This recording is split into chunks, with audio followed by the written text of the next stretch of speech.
Hello everyone, welcome to study IQ. Study IQ के इस video में हम करेंगे 1000 MCQs का सेट नंबर 2। इससे पहले मैंने एक सेट 1 अपलोड किया था जिसमें हमने 11 क्वेश्चन कवर किए थे। इसमें हम फर्दर 11 क्वेश्चन कवर करेंगे। सो ये फ्री क्रैश कोर्स है हमारा।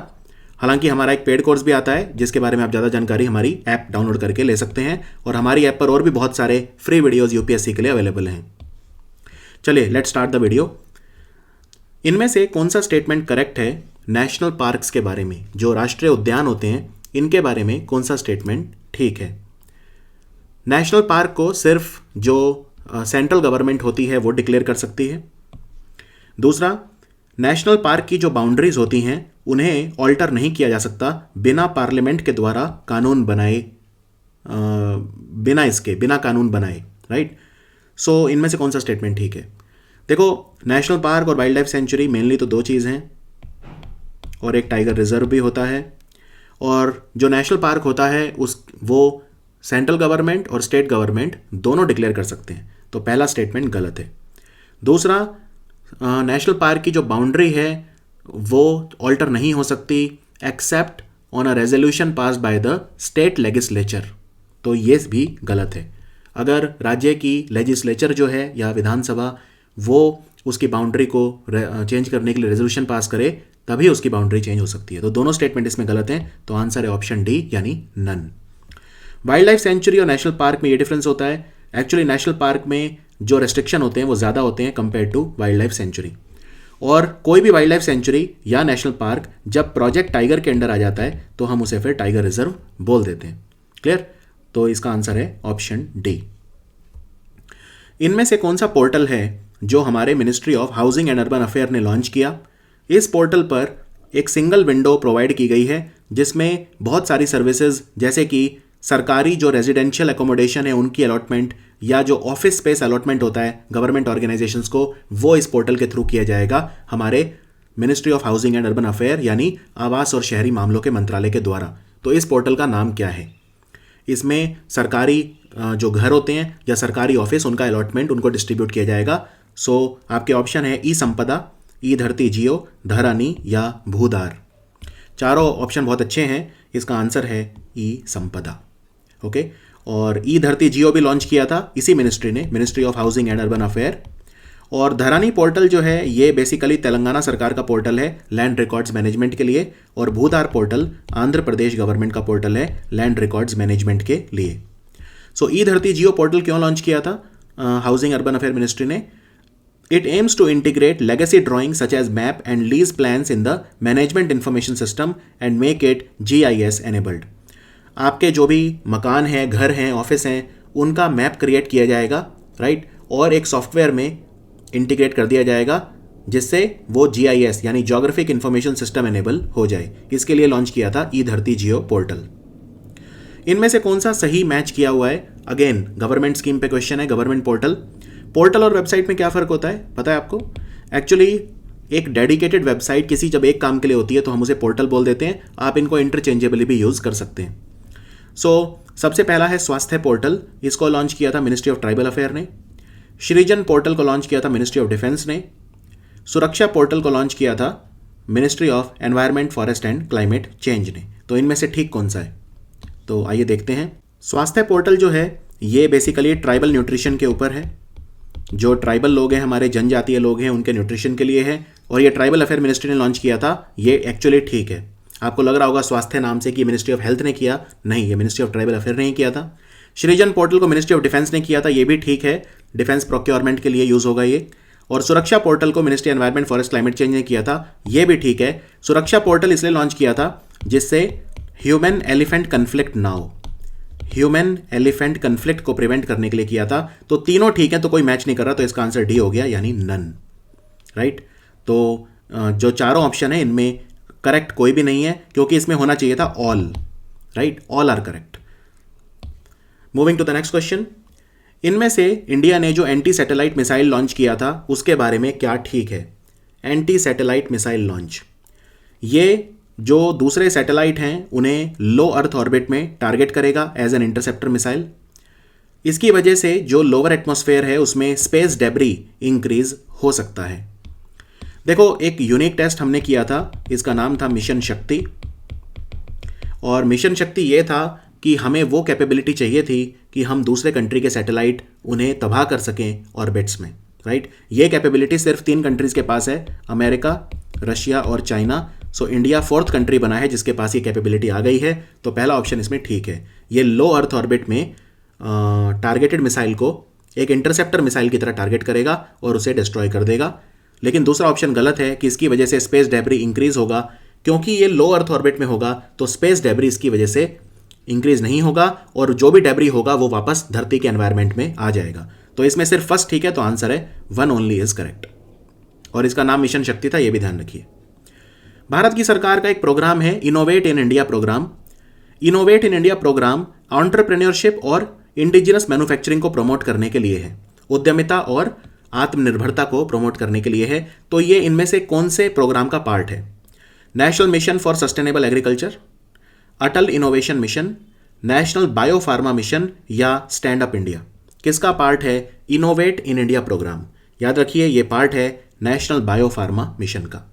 ये एंटरप्रेन्योरशिप और इंडिजिनस मैन्युफैक्चरिंग, हमारे जो बायो फार्मा सेक्टर है, बायोटेक्नोलॉजी, बायो फार्मा, उसमें बायो फार्मा सेक्टर में मैन्युफैक्चरिंग और एंटरप्रेन्योरशिप को प्रमोट करने के लिए।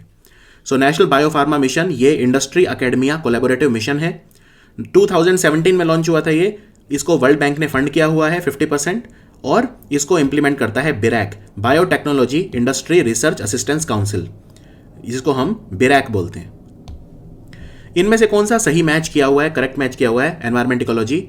यहां पे एक आपको रामसर साइट दी है और यहां पे आपको स्टेट दिया है। सो इनमें से कौन सा ठीक है मैच? कंजली वेटलैंड जो है वो यूपी में है। सांडी या शैंडी बर्ड सेंचुरी बोलते हैं, पक्षी विहार, ये पंजाब में है।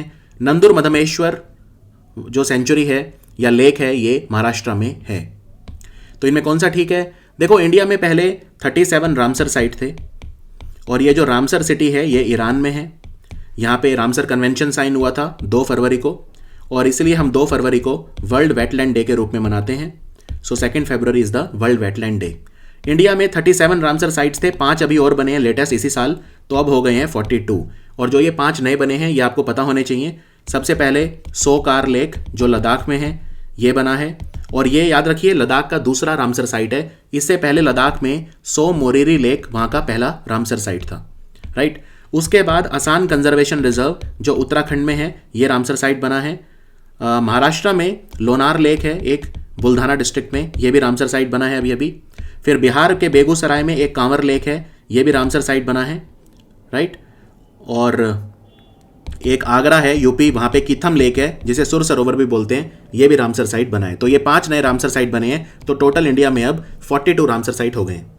और कंजली वेटलैंड पंजाब में है, तो ये गलत मैच किया हुआ है। शैंडी सेंचुरी जो है, कंजली वेटलैंड कपूरथला डिस्ट्रिक्ट में आता है। Sandy bird sanctuary Hardoi district UP में है, तो ये दोनों गलत मैच हैं, इंटरचेंज है। लेकिन नंदुर मधमेश्वर महाराष्ट्र में, तो ये ठीक है, तो इसका आंसर है 3rd ओनली। और नंदुर मधमेश्वर महाराष्ट्र का पहला रामसर साइट था और दूसरा अभी अभी बना है वो है लोनार लेक। इनमें से भारत की सरकार ने एक प्रोजेक्ट लॉन्च करा है जिसका नाम है बीम्स, ठीक है, लेटेस्ट प्रोजेक्ट है। तो बीम्स प्रोजेक्ट के बारे में कौन सा स्टेटमेंट ठीक है? Okay, beams. सबसे पहला, जो कोस्टल वाटर हैं हमारे यानी समुद्री तट, वहां पे पॉल्यूशन कम करना इसका वन ऑफ द ऑब्जेक्टिव है। इसको ग्लोबल एनवायरनमेंट फैसिलिटी सपोर्ट कर रहा है, GEF। ये integrated coastal zone management project के अंडर आता है। Integrated coastal zone management project, याद रखो, integrated coastal zone management project जो है ये जो 1992 में रियो डी जनेरियो में, ब्राजील के शहर रियो डी जनेरियो में जो अर्थ समिट हुआ था, वहाँ पे ये कंसेप्ट आया था कि हमें इंटीग्रेटेड कोस्टल जोन मैनेजमेंट करना है, हमारे जो बीचेस वगैरह हैं उन्हें अच्छा करना है और हमारे कोस्ट को हमें प्रोटेक्ट करना है, कोस्ट को मैनेज करना है। तो ये कंसेप्ट वहाँ पे आया था। ये ऑप्शन ठीक है, 3rd ऑप्शन इज़ फाइन, ये ICZM का ही पार्ट है। और ICZM को अगेन वर्ल्ड बैंक सपोर्ट कर रहा है। और भारत में जो ICZM है इसके लिए national centre for sustainable coastal management यानी NCSCM अपनी इनपुट दे रहा है, साइंटिफिक इनपुट दे रहा है, तो ये ठीक है। ग्लोबल एनवायरनमेंट फैसिलिटी का इससे कोई लेना देना नहीं है, 2nd ऑप्शन रॉन्ग है, 3rd ऑप्शन ठीक है और पहले वाला भी ठीक है कि कोस्टल वाटर में पॉल्यूशन कम करना इसका वन ऑफ द ऑब्जेक्टिव है। तो बीम्स की फुल फॉर्म क्या है? बीम्स की फुल फॉर्म है beach environment and aesthetics management services. Beach environment and aesthetic management services. ये बीम्स प्रोजेक्ट इसलिए किया गया है जिससे भारत में ज़्यादा से ज़्यादा हम ब्लू फ्लैग बीच अचीव कर सकें, राइट। तो ये बीम्स बेसिकली बीम्स को प्रिपेयर किसने किया है, बीम्स प्रोजेक्ट को लेके कौन आया है, इसको लेके आया है SICOM, यानी कि society of integrated coastal management, SICOM जिसे बोलते हैं। ये ministry of environment, forest and climate change के अंडर ऑर्गेनाइजेशन काम करती है, राइट। सो इसका पर्पस ये है हमारे बीचेस को हम सस्टेनेबली डेवलप करें, कोस्टल इकोसिस्टम को प्रोटेक्ट करें, कंजर्व करें, हाई स्टैंडर्ड ऑफ क्लिनलीनेस रखें, और ये सब है इसका, ठीक है। तो इसका आंसर हो गया 1 ठीक है और 3 ठीक है, तो आंसर है option C. Next question, Bharat ने पहली बार किसी कंट्री के साथ ग्रीन स्ट्रेटेजिक पार्टनरशिप साइन करी है। ग्रीन स्ट्रेटेजिक पार्टनरशिप तो किस कंट्री के साथ करी है अभी? ये हमने करी है डेनमार्क के साथ। क्लियर? ये पार्टनरशिप क्या है? इस पार्टनरशिप में हम दोनों एक दूसरे को ग्रीन सोल्यूशंस देंगे, ग्रीन टेक्नोलॉजी देंगे। डेनमार्क काफ़ी ज़्यादा डेवलप्ड कंट्री है, तो वहाँ से हमें ग्रीन टेक्नोलॉजी मिलेगी, हम भी उसको ग्रीन टेक में हेल्प करेंगे, और हमारे काफ़ी इंपॉर्टेंट टारगेट्स भी हैं। जैसे रिन्यूएबल एनर्जी के टारगेट्स हैं हमारे, 175 गीगावाट टारगेट है हमारा 2022 तक, और 450 गीगावाट है हमारा 2030 तक। तो इस तरह के जो टारगेट्स हैं हमारे ग्रीन एनर्जी, ग्रीन इकोसिस्टम, उनको अचीव करने में डेनमार्क हमारी और हम डेनमार्क की मदद करेंगे। चलिए next question again environment ecology से है और मिलता जुलता है ब्लू फ्लैग बीच। तो ब्लू फ्लैग जो बीच होते हैं उनसे रिलेटेड कौन सा स्टेटमेंट ठीक है? ओडिशा का जो गोल्डन बीच है ये भारत का पहला बीच था जिसे ब्लू फ्लैग सर्टिफिकेट मिला था, और ब्लू फ्लैग प्रोग्राम जो चलता है इसे इंटरनेशनल मैरीटाइम ऑर्गेनाइजेशन चलाता है, यानी IMO चलाता है। देखते हैं, देखो भारत में सबसे पहला जो ब्लू फ्लैग बीच था वो था ओडिशा का, लेकिन गोल्डन बीच नहीं था, वो था चंद्रभाग बीच। ओडिशा में ही है ये बीच। चंद्रभाग बीच भारत का पहला ब्लू फ्लैग बीच था, और ब्लू फ्लैग प्रोग्राम को इंटरनेशनल मैरीटाइम ऑर्गेनाइजेशन नहीं चलाता, तो ये दोनों ऑप्शन गलत हैं, तो आंसर है नन। इसको चलाता है FEE। तो FEE क्या होता है? Foundation for environment education. FEE इसका हेडक्वार्टर डेनमार्क की कैपिटल कोपेनहेगन में है, और इनके 33 क्राइटेरिया होते हैं। जैसे बीच है, पानी साफ होना चाहिए, टॉयलेट फैसिलिटी होनी चाहिए, राइट, रिसोर्स मैनेजमेंट बीच पे, हाइजीन होना चाहिए वहाँ पे, डिजास्टर मैनेजमेंट के सारे वो होने चाहिए। तो बहुत सारे क्राइटेरिया होते हैं, स्ट्रिंजेंट क्राइटेरिया, 33 क्राइटेरिया होते हैं। भारत में क्वेश्चन आ जाए अगर कितने ब्लू फ्लैग बीच हैं, तो आंसर है 9। पहले चंद्रभाग बीच था और 8 अभी अभी बने हैं 2020 में, तो टोटल हो गए 9। और ये 8 कौन से बने हैं? तो यहाँ पे लिखा है, इनके नाम आप याद रखिए। ये अक्टूबर 2020 में बने थे। शिवराजपुर बीच द्वारका में है गुजरात में, घोगला बीच दीव में है, कासरगोड और पडुबिद्री कर्नाटका में है, कप्पाड़ बीच केरला में है, ऋषिकोंडा आंध्रा, गोल्डन बीच पुरी ओडिशा, और राधानगर बीच अंडमान निकोबार। और ये मैच द फॉलोइंग के में भी आ सकते हैं, तो this is very very important. यहां आपको बताना है कि किस एनिमल की बात हो रही है, हम किस जानवर की बात कर रहे हैं, आपको बताना है। ये धरती पे सबसे बड़ी छिपकली है, largest lizard on earth, right. ये सिर्फ इंडोनेशिया के एक आइलैंड पे मिलती हैं और कहीं नहीं मिलती हैं। क्लाइमेट चेंज की वजह से इनको खतरा है। इनफैक्ट लेटेस्ट रिपोर्ट ये आई है कि ये विलुप्त हो सकती हैं, एक्सटिंक्ट हो सकती हैं। अभी इनका IUCN स्टेटस है वल्नरेबल। तो किसकी बात हो रही है? Magnificent dwarf gecko, Komodo dragon, western green lizard, या मेरीन इगुआना? तो ये बात हो रही है कोमोडो ड्रैगन की। कोमोडो ड्रैगन इंडोनेशिया के आइलैंड पे मिलती हैं, वहाँ पे कोमोडो ड्रैगन नेशनल पार्क है, वहाँ पे मिलती हैं, और ये सबसे बड़ी छिपकली होती हैं। लिजर्ड जो होते हैं क्लास रेप्टिलिया यानी रेप्टाइल्स होते हैं, और दुनिया का सबसे बड़ा रेप्टाइल है पाइथन, और सबसे छोटा अभी मिला है जिसका नाम है ब्रोकेसिया नाना। ये मादागास्कर में मिला है अभी अभी। सो ये फोटो है कोमोडो ड्रैगन की। ये सबसे बड़ी लिजर्ड्स हैं जो पाई जाती हैं। और हमारा आखिरी सवाल इस वीडियो का, ब्रुसेलोसिस जो डिजीज होता है वो एक वायरल डिजीज होता है जो कैटल को अफेक्ट करता है। कैटल मतलब जैसे गाय वगैरह, मवेशी जिसे बोलते हैं। ब्रुसेलोसिस ह्यूमन बींग्स को भी इन्फेक्ट कर सकता है अगर वो इन्फेक्टेड कैटल के टच में आ जाएं तो देखते हैं दोनों ऑप्शन। देखो जो इंडिया में मोस्ट कॉमन डिजीज होते हैं एनिमल्स में, उनमें एक तो ब्रुसेलोसिस है और दूसरा है foot and mouth disease. Foot and mouth disease, foot and mouth disease जो होता है ये वायरल डिजीज होता है, लेकिन ब्रुसेलोसिस बैक्टीरिया से होता है, तो ये वायरल डिजीज नहीं है। ये ठीक है कि वो कैटल को इन्फेक्ट करता है, लेकिन वायरस से नहीं होता, तो पहला ऑप्शन गलत है। दूसरा ऑप्शन कि ह्यूमन बींग्स को इन्फेक्ट कर सकता है, ये बिल्कुल ठीक है। ह्यूमन बींग्स अगर इन्फेक्टेड मिल्क, इन्फेक्टेड मीट वगैरह खा लें तो ब्रुसेलोसिस हो सकता है, तो दूसरा ऑप्शन ठीक है, लेकिन ब्रुसेलोसिस बैक्टीरिया से होता है। सो इसका आंसर है ओनली 2 इज करेक्ट, यानी ऑप्शन बी। सो ये हमारा वीडियो था, इसका पीडीएफ मैंने ऑलरेडी अपलोड कर दिया है हमारे टेलीग्राम ग्रुप में। आपको सर्च करना है डॉक्टर गौरव गर्ग ऑफिशियल, इसमें 72,000 के आसपास लोग हैं। और इंस्टाग्राम पे कोई डाउट है तो यहाँ पूछ सकते हो, डॉक्टर गौरव गर्ग स्टडी IQ मेरी आईडी है इंस्टाग्राम पे। जैसे मैंने बताया हमारा पेड कोर्स है, बहुत ही अफोर्डेबल कोर्स है, बहुत ही हाई क्वालिटी कोर्स है, कंप्लीट प्री और मेंस GS कंप्लीट किया हुआ है इसमें। वीडियोस के रूप में पूरी तैयारी आप कर सकते हैं, बहुत कुछ है इसमें, PDF है, नोट्स हैं, क्रक्स है, असाइनमेंट्स हैं, MCQs हैं, सब कुछ मिलेगा इस कोर्स में। और इसको आप ट्राई कर सकते हैं। और मेरा जो फ्री कोर्स है ये चलता रहेगा, 100 वीडियो जैसे मैंने बताया आएंगे। ये था पार्ट 2, मिलते हैं सेट 3 में। Thank you for watching study IQ।